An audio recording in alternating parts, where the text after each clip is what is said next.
Hi, my name's Amog Kalyanam, and the empire I chose is the Persian Empire. I chose this empire because I've typically I'm quite interested in ancient Greece, and when learning about ancient Greece, I did come many times I came about the fact that Persia did invade Greece, and but that's really where that ends. I only ever learned that they invaded, and then that's it. I and in history classes they never really expanded on Persia, and it's really just kind of been a blank spot for me. And so I took this opportunity to kind of dive into Persia and learn more about the regime.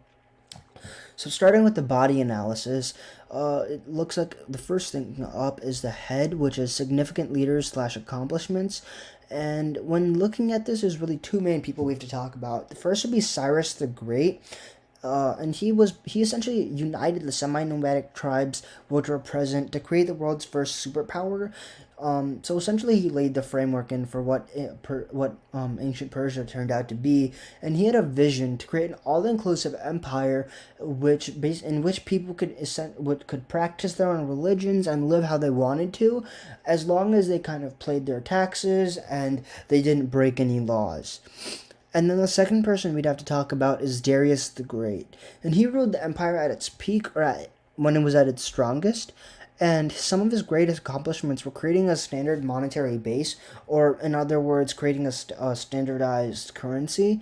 And he also made Aramaic the national language.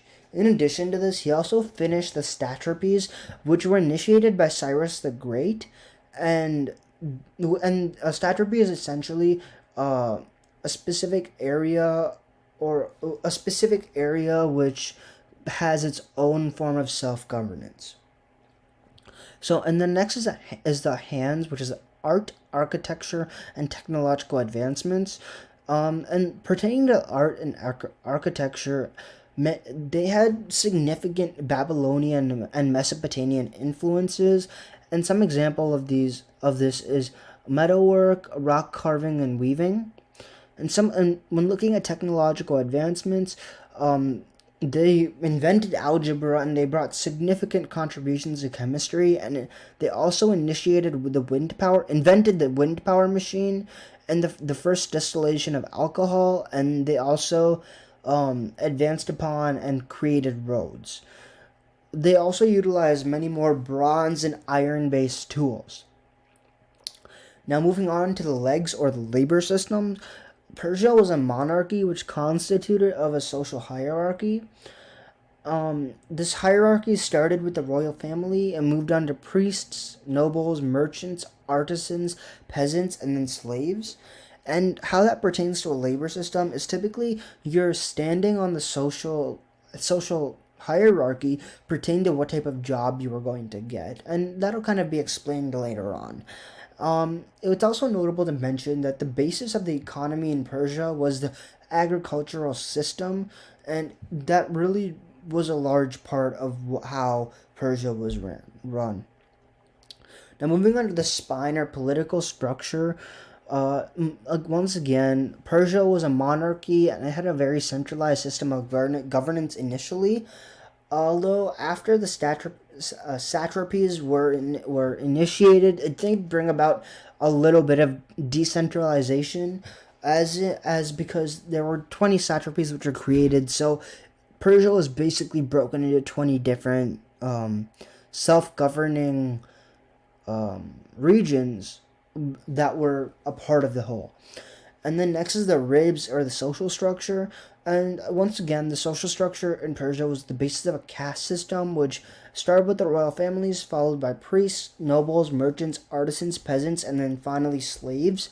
And you were born into one of these caste systems, as in you were born a royal, or you were born a priest, or you were born a merchant, etc. And after you were basically born into a caste, it was very, very difficult to move into a different one.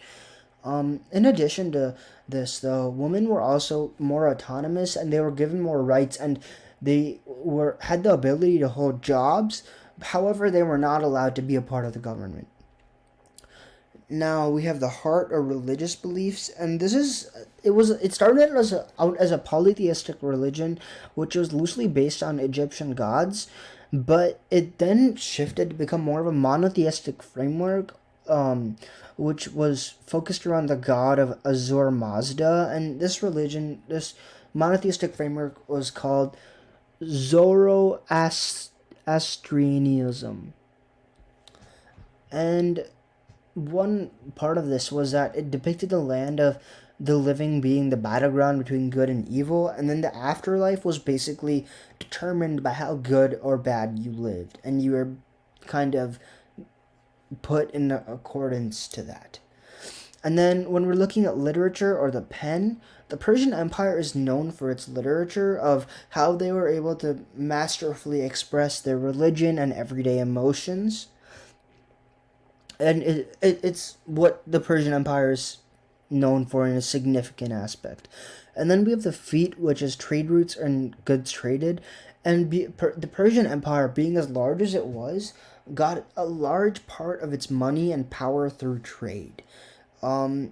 And they did this through the means of land and sea travel. One example of this is a canal that was created from the Mediterranean Sea to the Red Sea.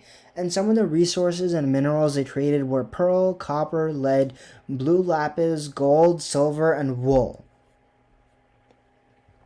Next, we have the autopsy report, which was performed by me on May 22nd, 2020 at my house. The name of the empire is the Persian Empire, and the dates are from 550 BCE to 330 BCE, which is approximately 220. Oh, whoops, sorry. Which is approximately 220 years, and it was a monarchy which typically consisted of the races of Greek, Syrian, Assyrian, and Egyptian, and the empire was conquered by Alexander the Great, and the cause of this death was basically conflict. To clarify on this, due to losing wars with other countries under the rule of King Xerxes, the taxes in Persia rose because to compensate for the losses, and this initiated a period of civil unrest. And after the death of King Xerxes, ancient Persia was basically lacking in leadership, its infrastructure was waning, and civil unrest was still on the rise. This bred internal conflicts and multiple power struggles, which only further harmed the economy and social stability. And in the end, this weakened the empire to the point where Alexander the Great was able to exploit these weaknesses and end the empire. Now, lastly, we have the formal obituary, and so it goes. Birthed by Cyrus the Great, the Persian Empire was one of the most peaceful and powerful empires to have ever existed. Starting out as multiple semi-nomadic tribes, the Persian Empire became the world's first superpower. This regime was broken into 20 satrapies, which essentially governed themselves. In addition, the empire used a caste system which not only determined societal worth, but it also determined the type of job one does. For example, the king would deal with more overarching aspects of the kingdom, while slaves would do more of the manual labor-based tasks. This empire paved the way for many religious practices, such as Christianity, Judaism, and Islam, through depicting the battle between good and evil through Zoroastrianism. Not only is Persia known for its religious influences, but it was also known for its literature, which expressed its religious ideals and expressed everyday life. Persia was also known for its advancements. Academically, the Persians invented algebra and made drastic contributions to chemistry. They also invented the wind power machine, which revolutionized energy and development. And probably the contribution which has the greatest cultural significance was the establishment of the postal system. This system utilized roads and sea forms of travel to neighboring nations, allowing for mass cultural diffusion and the Persian Empire to gain power through amassing wealth. And as all things must come to an end, conflict, internal power grabs, and civil unrest left the empire vulnerable to Alexander the Great's conquest. In 330 BCE, the empire fell after approximately a 220-year reign. And then this is my works cited. Thank you.